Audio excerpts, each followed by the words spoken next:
The purpose of today's session is to highlight the fact that the journey of entrepreneurship can begin right here, right now. It is possible to begin with minimal resources and bootstrap along the way. Today, I present to you with a classic example of our national award-winning guest speaker who has got this just right by leaps and bounds. If you want to start your own thing with minimum resources available at your disposal, then this episode is right for you. On the other hand, if you have limited resources at your disposal, but you wish to begin from scratch, then also this episode is for you. You're the right audience. Our guest today is Dr. Aarti Kumbhar, an accomplished educator hailing from Unique Pathway. She holds prestigious accolades for her exceptional teaching skills, specializing in nurturing young learners with special needs. Dr. Aarti is currently at the forefront of her educational innovation, tailoring her teaching methods to match each child's unique interests, such as sports, music, art. Her educational philosophy centers on fostering creativity and delivering personalized learning experience to each student. Through her work at Unique Pathway, Dr. Aarti is pioneering a unconventional yet highly effective educational approach, striving to carve unconventional pathways for students and achieving remarkable results. Ma'am is soon going to be awarded with the Bharatiya Samman Award. Thank you. Ma'am, how does it feel from the day you thought of Unique Pathway to the present day when you are going to be awarded with a national award? What do you think is one thing that Dr. Aarti you did well that has got you to this stage where you are? Thank you, Krishi, for first of all inviting here on this very different innovative platform. And मैं सबको ये बताना चाहती हूँ कि कृषि, of course I am here, he has invited me for interview, but मैं आपको थैंक यू बोलना चाहती हूँ. पहले तो मैं आप कृषि के लिए बताना चाहती हूँ. Krishi is the one person unique I have met, जो जैसे लोग सक्सेसफुल होते हैं तो उनको एक क्यूरियोसिटी हो गई है how they are doing their work, and उनका मुझे ये अच्छा लगता है.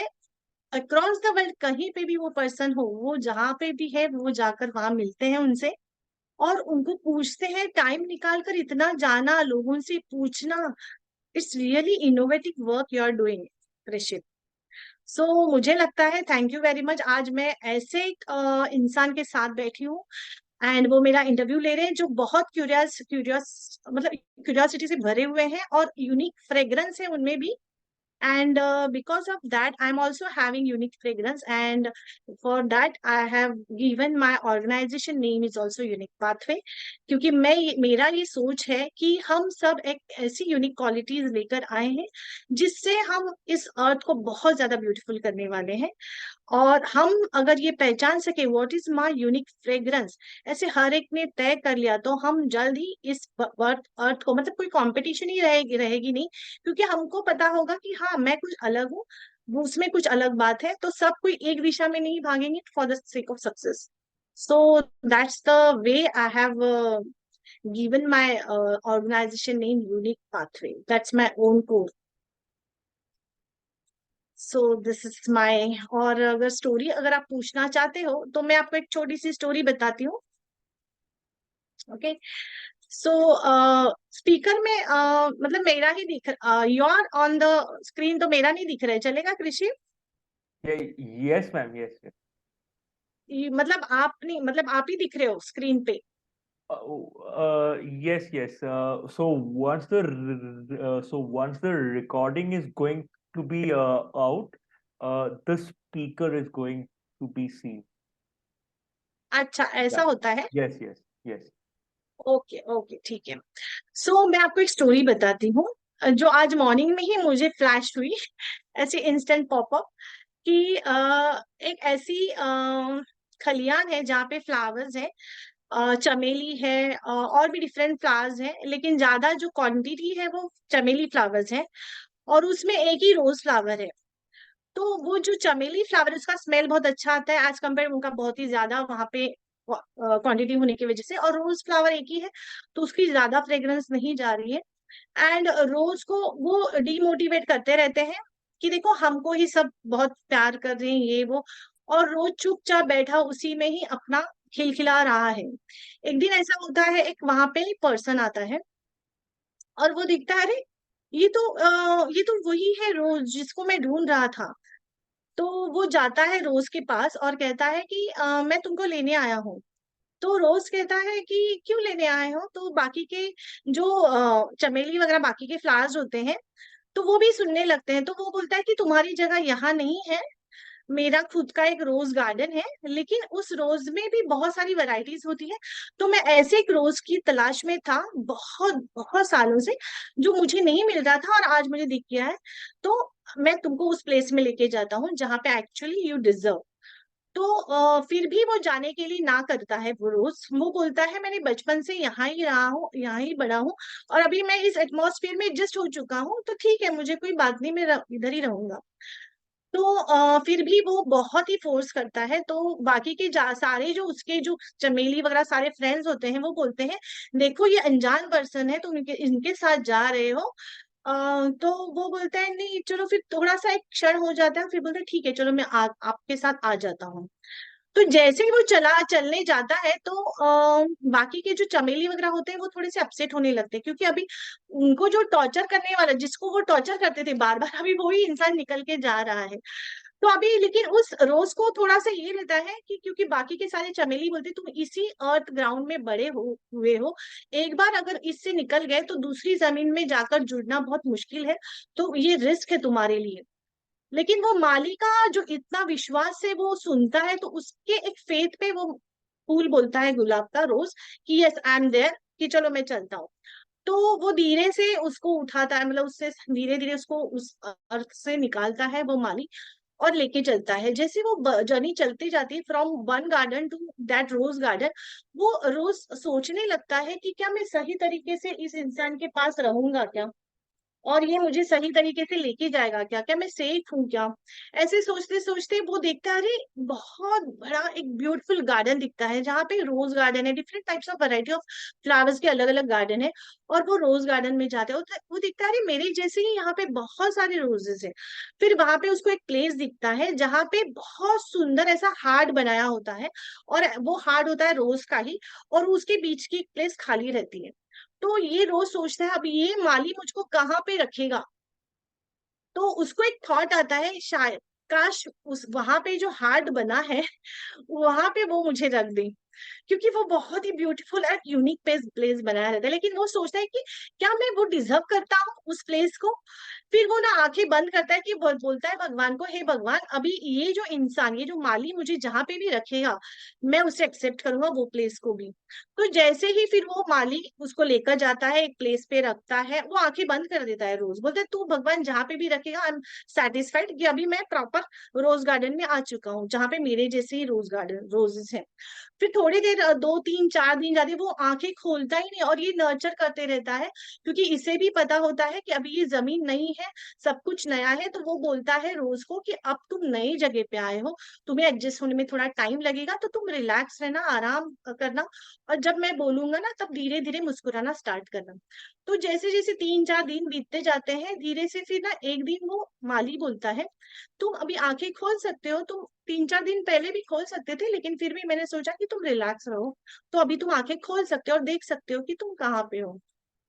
तो जैसे वो धीरे धीरे आंखें खोलता है, वो देखता है कि वो जो हार्ट बनाया रहता है, उसके ब्यूटीफुल प्लेस में ही उसको उस माली ने जगह दी होती है। तो वो बहुत खुश होता है, फिर जब देखता है तो वो सेंटर होता है, हार्ट इज द सेंटर, और अक्रॉस देखता है। बोलते हैं, माली अब तुम अक्रॉस देखो। तो जब अक्रॉस देखता है तो वहां पे डिफरेंट वैरायटी ऑफ फ्लावर्स रहते हैं, और जहाँ पे वो सारी दुनिया को, इवन वो जिस चमेली के गार्डन में था वो भी गार्डन उसको वहां से दिखता है। और अभी वो ऐसे प्लेस में है, यूनिक प्लेस पे, जहाँ जहां से वो सारी दुनिया को देख सकता है, दुनिया भी उसको देख सकती है, लेकिन अभी वो स्पेशल प्लेस पे है। और वो सारे जो बाकी के फ्लावर्स हैं, अभी ये माली कहता है अब तुम ऐसी डिजर्व प्लेस में बैठे हो, अभी तुम्हारा ड्यूटी स्टार्ट होता है, अभी तुमको तुम्हारी जर्नी बोलनी है।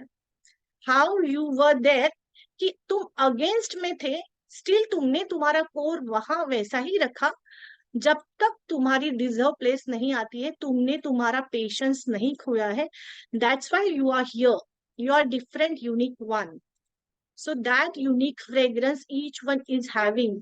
जैसे ये रोज ने देखा कि आज उसने बहुत साल वेट किया, अगेंस्ट में था, लोग उसको अगेंस्ट बोलते थे, उसके अगेंस्ट, क्योंकि मेजोरिटी में नहीं था ना, वो अकेला ही था, और उनसे डिफरेंट था, इसके लिए लोग टॉर्चर कर रहे थे, उनको काटे, ये सब बोल रहा था, लेकिन यही तो उसकी स्पेशलिटी थी। So unique means is that only, कि हम जो है हमारे पास ही है, कुछ तो एक डिफरेंट हम लेकर आए हैं। लेकिन वो जो माली है अभी वो दूर बैठा है, वो देख रहा है कि ये अभी रोज फ्लावर कैसे लोगों को अपना फ्रेग्रेंस सिखा रहा है। दैट यूनिक, दैट माली is nothing but the inner self that is connected to the God. तो हमको खुद पे बहुत ज्यादा बिलीफ रखना है। यस, हमसे भी ऊपर एक कोई बैठा है, वो रोज हमें देख रहा है, और जब सही वक्त आएगा वो आपको वहां से उठाएगा और बोलेगा चलो दिस इज योर प्लेस। सो हमको ये देखना है कि अपॉर्चुनिटी तो आएगी, लेकिन कब लेनी है, कब नहीं, और जब तक नहीं ले सकते तब तक कितना पेशेंस रखना है, ये हमको सीखना है। तो सही वक्त का हमेशा आपको वेट करना है। लेकिन जब कभी भी कोई ऐसा आता है लाइफ में, सिचुएशन, पर्सन या कुछ, तो आपको देखना है कि yes, we should go ahead. तो faith, always believe in yourself, believe in God. So that is the exploration of unique pathway and its fragrance. I believe that I am the rose only with have some thorns. So that's my story. That was an amazing story, and I think ये story से हम सब बहुत कुछ सीख सकते हैं। And मुझे तो ऐसा लगा कि ये स्टोरी आपने खास मेरे लिए शेयर किया है, क्योंकि I could resonate. Ma'am, how were you as a student during your school days? Yes, during school days तो हम बहुत मजे करते हैं। वैसे मैंने भी बहुत इंजॉय किया है, ग्राउंड में जो जाकर खेलना होता है, फिर इंडोर गेम्स होते हैं, फिर वहां पे बहुत सारे, मतलब जो चाइल्डहुड है वो मैंने सही तरीके से एंजॉय किया है। पढ़ाई के वक्त पढ़ाई की है, फिर जब खेलने का टाइम आता है तो खेला भी है। मैंने ऐसा नहीं देखा कि बॉयज गर्ल्स सब मिलकर हम खेलते थे, लेकिन ये सब करते वक्त भी जो मेरा रीडिंग हैबिट था वो मैंने डेवलप किया। फिर मैं साइकिलिंग करती थी, मतलब हम बहुत गरीब थे, स्टिल कुछ ना कुछ ऐसा मुझ में था कि यूनिवर्स ने मेरी सारी नीड कंप्लीट हमेशा की है। तो लाइब्रेरी, मुझे रीडिंग का हैबिट था, तो हमारे यहाँ पे एक स्टोर ओपन हुआ, मैं शायद 4th स्टैंडर्ड में थी, तो वहां पे जाके बुक्स लेकर आना, वो पढ़ना, मैंने तो 2 दिन में सारी बुक्स रीड कर दी थी। वो लाइब्रेरियन भी बोला, बच्ची अभी सब खत्म हो गए, 2 दिन में तुमने खत्म कर दिए पूरे बुक्स। सो और उसमें कितने कितने बुक्स थे उसमें? पेजेस हाँ मतलब मतलब ना ऑलमोस्ट ना 20-20 पेजेस के एक बुक रहते थे, ओके। छोटे छोटे। हाँ और वो 20 पेजेस के जो बुक रहते थे, तो मुझे तो बचपन से मतलब हम लोग गरीब थे ना, तो क्या करते थे, मैं जब रिजल्ट लगता था ना उस दिन सारे बुक्स लेकर जाती थी रद्दी वाले के पास, और बोलती थी बाबा ये रद्दी ले लो और मुझे कैश मत दो, पैसा मत दो, इसके अगेंस्ट में चांदोबा दो। मतलब तभी एक मैगजीन निकलती थी जहाँ पे बच्चों की स्टोरीज रहती थी, जब अभी आजकल के जैसे स्टोरी बुक्स होते हैं बच्चों के लिए, तो हमारे टाइम में चांदोबा करके रहता था, मराठी। तो मैं बोली इसके जितने भी होते उतने मुझे, और वो सेकेंड हैंड रहते थे, तो वो मुझे इतने इतने लेकर आते, तो मैं ड्यूरिंग मैं समर वेकेशन पूरा इतना लेकर आती थी और वही रीड करती थी। तो फोर्थ स्टैंडर्ड में जब गई तो 10-20 पेजेस का एक बुक रहता था, 22 रुपीज का डिपॉजिट लिया था, 20 पैसे चेंज, एक बुक चेंज करने का 20 पैसे, तो मम्मी से लेकर जाती थी, मम्मी भी नहीं बोलती थी। 2 दिन में मैंने सारी बुक्स रीड किए रात दिन बस वही करती थी। वो बोला लाइब्रेरी मैम, बेटी अभी खत्म हो गया, अब जब नया लॉट आएगा ना तब मिलेगा, लेकिन लॉट आया ही नहीं। मैं बहुत जाती थी, नहीं आता था। लेकिन फिर मेरी जो सिस्टर है, कजिन सिस्टर, वो लाइब्रेरियन बन गई वहां से मुझे बुक्स मिले। मतलब हम, मुझे लगता है हम अभी जो मैं हूँ, ऐसे हर एक की लाइफ में ना कुछ तय होता है कि हम कुछ ना कुछ एक पर्पस लेकर आए रहते हैं, और गॉड ऑलवेज उसके लिए सप्लाई करते रहता है। तो आपको अवेयरनेस में अगर आपको ढूंढना है कि what is my soul purpose, तो चाइल्डहुड से आपको असेस करना स्टार्ट करना है कि चाइल्डहुड में मेरी क्या शौक थे, मैं क्या क्या पसंद करती थी या करता था, फिर मुझे उसके रिलेटेड क्या क्या सप्लाई हुआ, क्योंकि वो सप्लाई भी होना उतना जरूरी है, होता ही है। जिस लाइफ पर्पस के लिए आप आते हो उसका कंटिन्यू आपको सप्लाई होते ही रहता है। इसीलिए मैंने बहुत साल पहले ये सुनती थी, जब आप के सोल पर्पस से अलाइन होते हो तो आपको हमेशा ऐसे अच्छे लोग मिलते हैं और हमेशा आपका काम स्मूथ होता है। बट दो मैं वो यूज भी कर रही थी, इट वॉज एक्सपीरियंसिंग ऑल्सो, लेकिन स्टिल मुझे वो क्लियर नहीं था कैसे होता है। लेकिन आज मैं आपको क्लियरली बता रही हूँ कि आपको एनालाइज करना है सिंस चाइल्डहुड कि आपके कौन से इंटरेस्ट थे, क्या क्या करना अच्छा लगता है और क्या उसका सप्लाई होता था। अगर हाँ, तो यस, वो आपका एक सोल पर्पस का एक पार्ट होता है। तो मेरा एजुकेशन जो बोल रहे हैं ना, जो बचपन में स्टोरी सुना, फिर उसमें मॉरल होते थे, उस मॉरल से मुझे बहुत अभी तो अफर्मेशन करवाते हैं, तो मैं अफर्मेशन ऐसे ही सीखी हूँ। अभी तो आप जाओ गूगल में, सब कुछ सब मिल जाएगा। मैंने जब जन्म लिया, मैं 92 बॉर्न, सॉरी 1976 बॉर्न हुआ है। So that time there were no television, nothing. अगर मुझे कुछ पूछना है तो मुझे खुद को ही पूछना है एंड एनालाइज करना है विद माय ओन थॉट्स। मेरा गूगल मेरा ब्रेन है, मेरा गूगल मेरा सबकॉन्शियस माइंड है, नथिंग इज देयर। सो मेरा एआई सिस्टम भी मैं खुद ही हूँ। सो इसके वजह से फायदा ये हुआ, मैंने कंटिन्यूस बहुत इसका यूज किया है, और जिस बात का हम ज्यादा यूज करते हैं वो हम कंटिन्यूसली उसी में फिर रहना सीख लेते हैं। तो आपको आपका पैशन ढूंढना है, what is actual your core. So digging करना स्टार्ट करिए since childhood, what is your passion, what is your interest, और कौन कौन थे आपके साथ, और क्या गेम खेलना आपको अच्छा लगता था। फिर जैसे जैसे आप बड़े होते हो तो आप किन लोगों से कनेक्ट, आप ऐसा कुछ ना कनेक्शन में रहता ही है आपका, जिस जो आपका कोर होता है ना, वो आपको कभी भी नहीं छोड़ता है, because it's your core no. उसके बिना तो आप अलाइव ही नहीं हो, तो वो कोर आपको छोड़ेगा ही नहीं। तो मेरी लाइफ में एजुकेशन एक ऐसा कोर है। मतलब मैं बचपन में ही एजुकेशन ये सब में, फिर इंट्यूटिव होना मैंने सीखा। मैं एग्जाम में ज्यादा पढ़ाई नहीं करके जाती थी, लेकिन मैं इंट्यूशनली बोलती ये एग्जाम में आएगा, ये आएगा, तो उतना ही आता था, मैं उतना ही पढ़ाई करके जाती थी। फिर मैं बैठती थी, हाँ नहीं ये एग्जाम में स्किप होने वाला है, फिर ये इसके लिए मुझे क्या करना चाहिए, तो इसके लिए सिर्फ मैं रीड करूंगी और जाके एग्जाम देख कर आऊंगी तो मुझे मार्क्स अच्छे। इंट्यूटिव माइंड ये मैं सीख गई बचपन में ही। उसके बाद जब थोड़ी बड़ी हुई तो फिर मैं एक्चुअल में इसको यूज भी करती थी कि हाँ अभी मुझे ये चाहिए ना, तो ये थॉट पकड़ूंगी। तो थॉट पे काम करना, सबकॉन्शियस माइंड पे काम करना, ये सब जो कोर थे वो मैं यूज ही कर रही थी, लेकिन स्टिल वाज नॉट अवेयर कि दैट इज माय कोर है या यूनिक फ्रेग्रेंस है, ये तभी भी नहीं पता था। लेकिन जैसे जैसे फिर बड़ी हुई, कॉलेज में गई, बैंक में जॉब लग गया, स्टिल मेरे पास बच्चे आते थे, मैं उनको सिखाती थी, और अभी तक मुझे मेरे पास ऐसे ही बच्चे हैं। अभी मैंने 21 में स्टार्ट किया, वो तो बात की बात है, लेकिन जब अभी तक जो भी बच्चे हैं सारे ऐसे हैं जिनको बिहेवियरल इश्यूज थे, जो पढ़ाई में इंटरेस्ट ही नहीं दिखाते थे। सो अभी ऑटिज्म बच्चे भी ऐसे ही हैं जिनको पढ़ाई में इंटरेस्ट नहीं है, लेकिन उनको कुछ अलग क्रिएटिविटी में बहुत ज्यादा इंटरेस्ट है।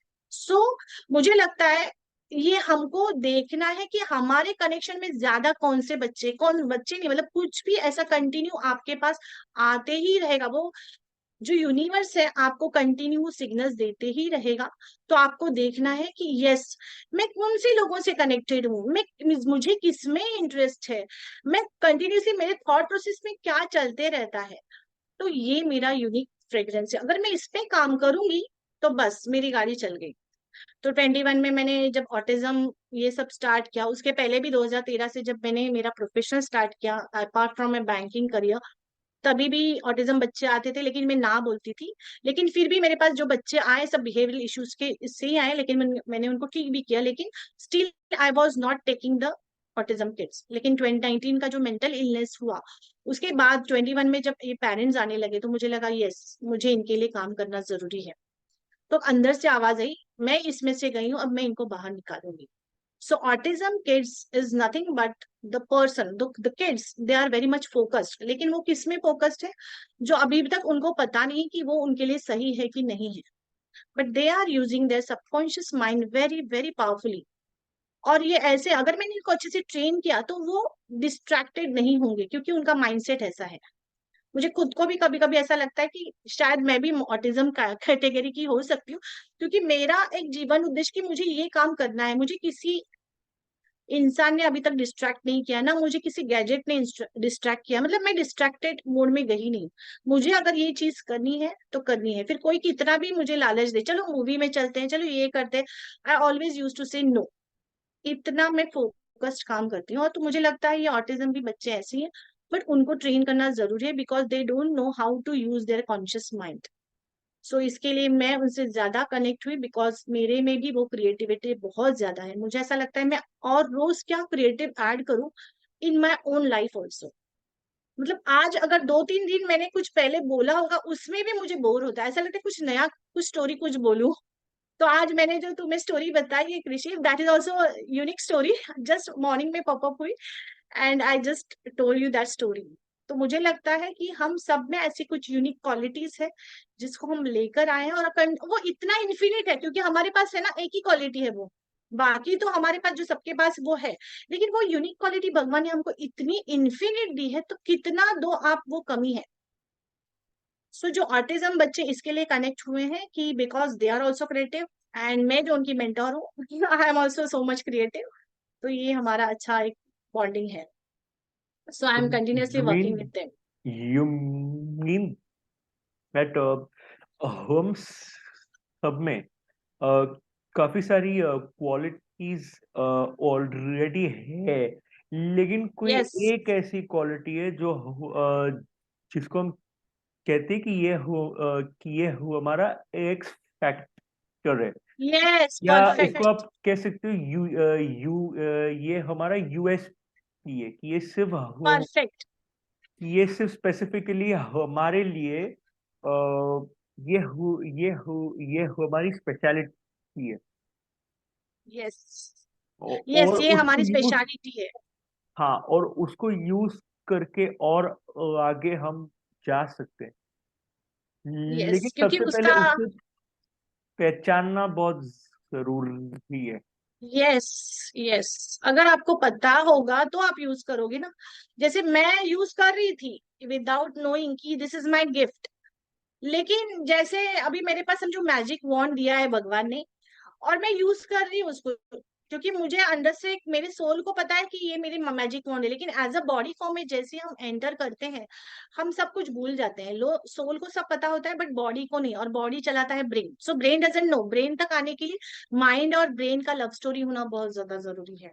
सो वो लव स्टोरी जब आप उनकी हो जाएगी, वो जब अलाइन में रहेंगे, तब फिर सोल से जो माइंड में जो भी डिटेल आएगा तो माइंड ब्रेन को वो देना इजी हो जाएगा।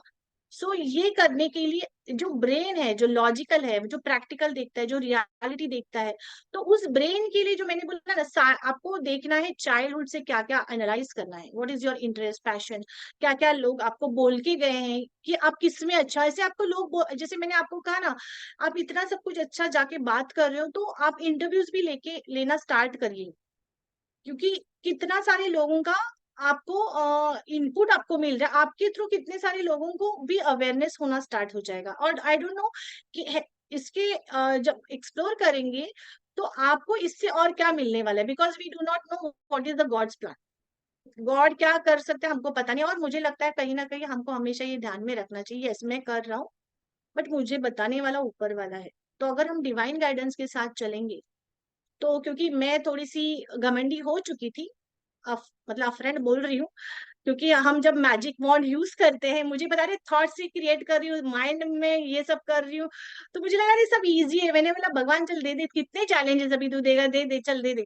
ऐसे करते करते 2018 में तो मैं मास्टर ही हो गई थी। मतलब चल भगवान, अभी मैं सब चैलेंजेस सीख गई हूँ, अभी मैंने तुझको भी ढूंढ लिया है, निराकार है तू, साकार नहीं तू, ऐसा यूनिवर्स में फैला है। तो अभी मैं तुझको भी चैलेंज देती हूँ कि तू अभी आके पर्सनली मुझको मिलना, मुझे देखना है, मुझे टच करना है तुझको।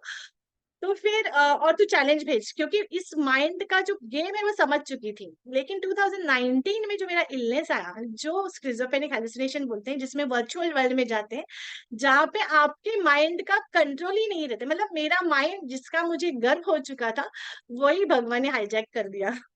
सो मैं अभी, ब्रेन मेरा बॉडी तो चल रहा है, फिजिकल नीड अभी जो खाना भूख लगती है वो तो चल रही है, लेकिन माइंड नहीं है मेरे हाथ में, कुछ भी इंस्ट्रक्ट नहीं कर सकती हूँ, क्योंकि वो उसको पूरा पूरा ऐसे वर्चुअल वर्ल्ड में जहाँ पे कुछ कुछ इमेजेस आ रहे हैं, कुछ कुछ सीन्स दिख रहे हैं, और मैं डर रही हूँ ये क्या चल रहा है मेरे लाइफ में। ऐसे लोग ही नहीं जो लोगों से मैं मिल रही हूँ, रियलिटी में कुछ अलग लोग लिख रहे हैं, यहाँ पे कुछ अलग, और मेरा कंट्रोल ही नहीं है इसमें, मैं कुछ भी नहीं कर पा रही हूँ।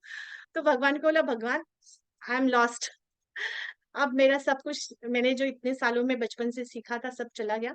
तो अभी तेरे हाथ पे। तो भगवान ने बोला, मैंने पूछा क्या करूं, भगवान ने बोला कुछ नहीं, तू अभी एक भी थॉट क्रिएट मत कर, शांति से बैठ जा। सो मुझे ऐसा लगता है अहंकार मत करो। और मैंने तभी सोचा कि अभी मैं डिवाइन प्लान से जाऊंगी, अभी मैं कुछ भी खुद की तरफ से नहीं, नहीं मुझे जैसे बोलते थे बचपन में तुम्हारी शादी अरेंज मैरिज नहीं होगी, लव मैरिज होगी, तो मैंने बोला अरेंज मैरिज करके दिखाऊंगी।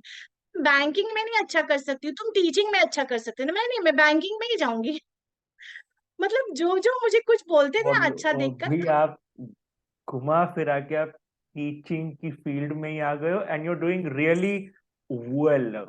मतलब शायद आप बैंकिंग में आप यहाँ तक जाते, बट टीचिंग में तो आपने यस अ, यस, सो अलग मुझे ही लगता है, लेवल पे आपने मतलब यस अचीव किया।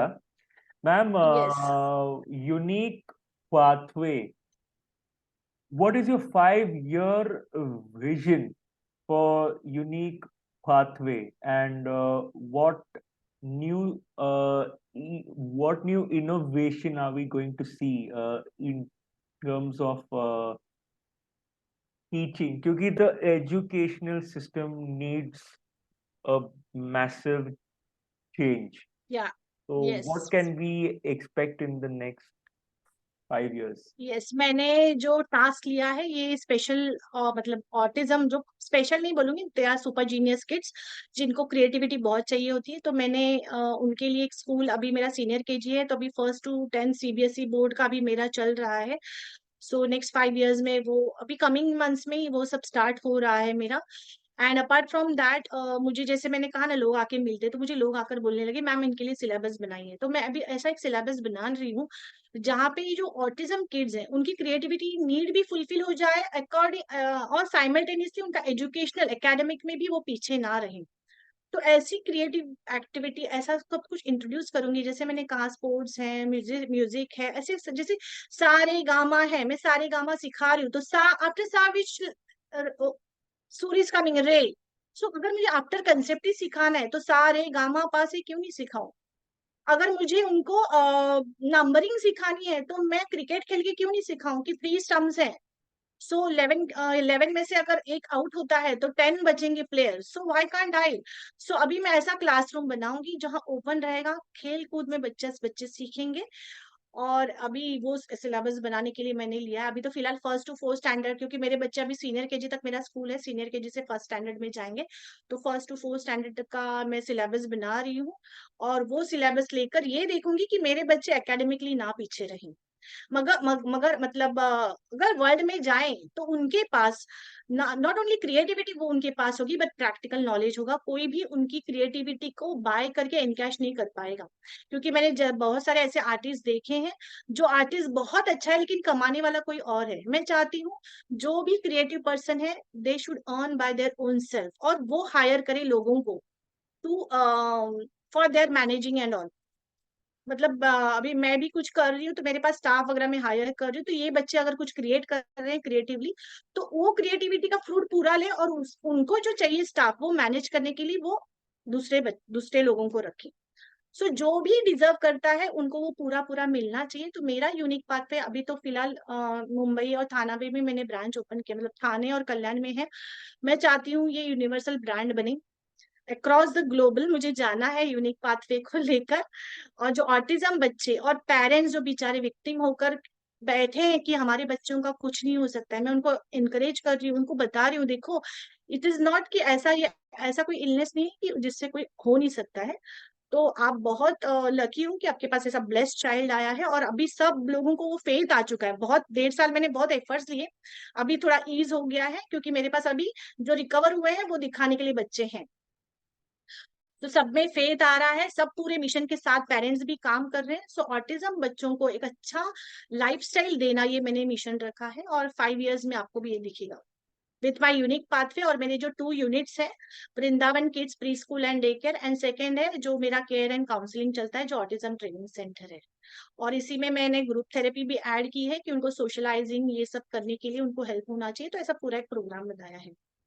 सो ये मेरे विजन है। और हाँ, सेकंड मेरा ये भी है, जो हाउस वाइफ्स हैं उनको मैं ट्रेन कर रही हूँ और मेरे ही ऑर्गेनाइजेशन में उनको एम्प्लॉयमेंट दे रही हूँ। तो हाउस वाइफ्स को एम्प्लॉयमेंट देना और ऑटिज्म किड्स को एक अच्छा लाइफस्टाइल देना, this is my 2 mission. And apart from that I am also promoting my Manoragini mindset, कि लोगों का माइंडसेट अभी मुझे चेंज करना है। सो ये with the help of unconditional love, जो मैंने एक माइंड की एक थेरेपी खुद की मतलब लाइफ कोचिंग प्रोग्राम बनाया है।